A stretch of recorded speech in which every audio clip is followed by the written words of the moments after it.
এদের কথার 500 টাকা 1000 টাকা যারা মানুষের ঘরে খায়া লিল্লা খায়া যারা বড় হইয়া বড় বড় কথা বলে এদের কথা এদের কোনো সেন্স কাজ করে বলে আমি মনে করি না।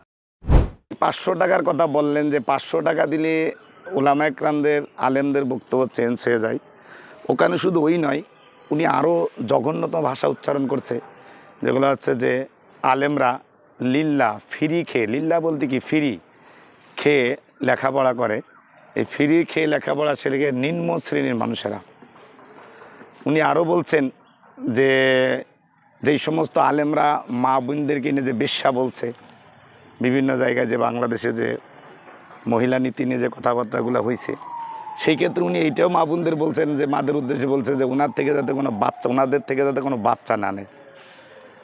আমি একেবারে শেষের কথাটা যদি বলে মনে থাকবে না যে ওনাদের কাছ থেকে বাচ্চা না নেয়, তার মানে কি ফজলুর রহমানের মতন কুকুর থেকে কেউ বাচ্চা নিবে? যাই হোক, উনি 500 টাকার বুনিয়াদে বলছে যে ওলামা একরামদের ফতুয়া চেঞ্জ হয়। ওলামা একরামদের ফতুয়া যদি 500 টাকার বুনিয়াদে চেঞ্জ হয়, তাহলে ওনার রাজনীতি কয় টাকার বুনিয়াদে চেঞ্জ হয়? ওনার ভিতরে তো কোনো নীতি আদর্শ বলতে কিচ্ছু নেই, ওনার রাজনীতি করার মতো কোনো যোগ্যতা নাই। বিএনপি ওনাকে স্থান দিছে কীভাবে? আমরা বিএনপিকে কিছু বলবো না, বিএনপির রাজনীতি দল, বড় রাজনীতি দল, কিন্তু এই বিএনপির ছায়াতলে ওনার মতন একজন পাগল ছাগল অযোগ্য অদক্ষ একজন ব্যক্তি কীভাবে আসলেন? যার ইতিহাস যদি দেখেন তাহলে দেখবেন 1986 সাল, উনি 1986 সাল, 1991 সাল, পরপর দুইবারই উনি আওয়ামী লীগের ছিলেন, উনি আওয়ামী লীগের হয়ে নির্বাচন করছেন। এরপর 1996 সালে যখন আওয়ামী লীগ ওনাকে মনোনয়ন দেয় নাই, উনি স্বতন্ত্র লীগ হয়ে নির্বাচন করছেন। এরপরে 2001-এ এসে উনি আপনার ওই যে আমাদের কাদের সিদ্দিকী সাহেবের যে দল, উনি ওই দলে যোগদান করছেন, ওই দলে যোগদান করে ওই দলের সাথে নির্বাচন করছেন। এর পরবর্তীতে উনি এসে বিএনপির ঘাড়ে ভর করছেন।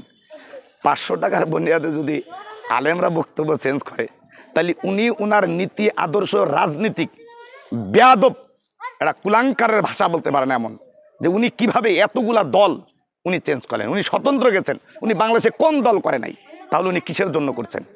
উনি কোন কারণে করছেন? উনি কত টাকার বিনিময় করছেন? এ তো 500 টাকা নেই, কত টাকার বিনিময় করছেন? তো যার সকাল বিকাল পোল্টিবাজ, যার নীতি নেই, যার আদর্শ নেই, যার রীতি বলতে আদর্শ বলতে কিচ্ছু নাই, এমন একজন ব্যক্তির জবান থেকে এগুলো বলাটাই স্বাভাবিক। আর আমিও আপনাদের ওটা কিছু মনে করবেন না, আমি কারো ওইভাবে কোনো কথা আমি কখনো বলিও না। আমি ছোট মানুষ, ছোট কথাই বলি। আমি ভাবি যে বিভিন্ন যেই চ্যানেলগুলো আছে, বড় বড় চ্যানেলগুলো আছে, এই বড় বড় চ্যানেলগুলো যাদেরকে ডাকে, আসলে কি খুঁজে শুধু পাগল ছাগলগুলাকেই পায়, এটা অন্য কাউরে পায় না।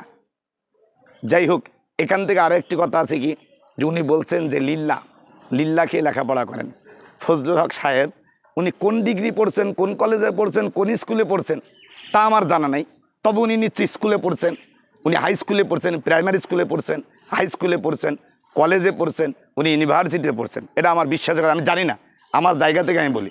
এখান থেকে বলবো যে ফজলুল হক সাহেব যিনি লেখাপড়া করছেন, উনি তো পুরা লিল্লা খেয়ে পড়ছেন, উনি পুরা বাংলাদেশের মানুষের ট্যাক্সের টাকায় পড়ছেন।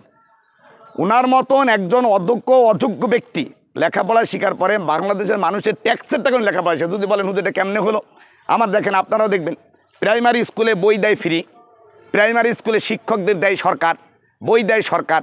হাই স্কুলে শিক্ষকদের বেতন নাই, হাই স্কুলে শিক্ষকদের বেতন দেয় সরকার। এবার আসেন কলেজে, শিক্ষকদের বেতন দেয় সরকার। এবার আসেন ইউনিভার্সিটি, এত বড় ইউনিভার্সিটিতে শিক্ষকদের বেতন দেয় সরকার। এই সরকার যে বেতনগুলো দেয়, এই সরকার কি তার বাবার ঘর থেকে এনে দেয়? সরকার কার টাকা দেয়? সরকার আপনার টাকায় দেয়, আমার টাকা দেয়। এই ভ্যান চালক, রিক্সা চালক, উনি যে ছোটো লোক বললেন, যে নিম্ন শ্রেণীর বললেন, ও কত বড় বেয়াদব, কত বড় বেয়াদব হলে এই ভাষা উচ্চারণ করতে পারে? লিল্লা মানে কি? লিল্লা যে দান করে, স্বচ্ছায় দান করতেছে, ইচ্ছাকৃতভাবে আমি দান করতেছি সন্তানের বাড়ি, ইচ্ছাকৃতভাবে দেওয়া। আর ও সরকার যে আমাদের যে ট্যাক্স নাই, এই ট্যাক্সের টাকায় সে পড়ছে, সে তার বাবার টাকায় পড়ে নাই। প্রাইমারি স্কুলে পড়ছে ট্যাক্সের টাকা, আমার টাকায়, আমার বাবার টাকায়। এই লোক হাই স্কুলে পড়ছে আমার বাবার টাকায়, আমার চাচার টাকায়, রিক্সা চালকের টাকায়, ভ্যান চালকের টাকায়।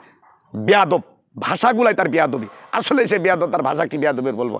আর সে বলছে কি যে এদেরকে যারা বেশ্যা বলে, আমি তো এদেরকে যারা বেশ্যা, কত বড়, আমার তো মানে মাঝে মাঝে এমন কিছু আমি সেটা বক্তব্য শুনি না, শুনলে আমার কাছে মনে হয় যে আমরা ভারতকে বলতাম যে গোমূত্র খায়, ভারত মুসলমান কলিজা খায়, আর ভারত সে গরুর পোষা মুত খায়। তাহলে বাংলাদেশের ভিতরেও এমন মুত খাওয়া কিছু আছে, কলিজা খাওয়া নাই, ও তো কলিজা খেয়ে মানুষ হয় নাই। আমার মনে হয় তদন্ত করলে দেখা যাবে ও কোনো ফকিন্নির ঘরের সন্তান হতে পারে, কোনো ফকিন্নির ঘরের সন্তানবাদীর জন্য কথা বলতে পারে, কলিজা খাওয়া লোকের জন্য কথা বলতে পারে না। এরা আমার উনি আরেকটা কি বলছে যে বেশ্যাদেরকে হুজুররা বেশ্যা বলে। হুজুররা কাকে বেশ্যা বলছে? বেশ্যাকে বেশ্যা বলছে। আরে হুজুররা কাউকে উল্লেখিত করে নাই বেশ্যাকে। আর কিছুদিন আগে আপনারা জানেন যে কি মৈত্রী নামে যে একটা মিছিল হলো, একটা সমাবেশ হলো, সেখানে কিছু প্লেকার্ড যে দেওয়া হলো, সেই প্লেকার্ডের ভিতরে নিজেরা বলছে আমরা বেশ্যা চাই, আমাদের হিস্সা। এখন তো আমি দেখি এই বেশ্যাদের হিস্সা বলতে, সেদিন আমি একটা সাক্ষাৎকার দিয়েছিলাম যে বেশ্যাদের হিস্সা বলতে আমি যেটা বুঝাইছিলাম, এখন তো দেখি বেশ্যাদের হিস্সাতেই ফজলুর রহমানের মতো লোকেরাই দেয়। এই বেশ্যাগুলোকে তারাই রাখছে, তারাই বেশ্যাগুলো হিস্সা দেয়। তার মানে একদম শেষ একটা কথা হলো, এটা প্রবাদ মুরব্বীরা আগে বলতেন যে যারা বেশ্যা খারাপ নষ্টা মেয়েরা, এই নষ্টা মেয়েরা নাকি বয়স হয়ে গেলে, মুরব্বীদের কথা, বয়স হয়ে গেলে রাস্তাঘাটে পেশাব পায়খানা করতেন। রাস্তাঘাটে পেশাব পায়খানা করলে দেখলে মানুষ গালাগালি করবে, গালাগালি করলে ওদের ভালো লাগবে। গালাগালি করলে কি লাগবে? এদের ভালো লাগবে। মানে এরা নষ্টা ছিল আগে, এই নষ্টা মেয়েদের বুড়ো হইলো রাস্তাঘাটে পেশাব পায়খানা করতে।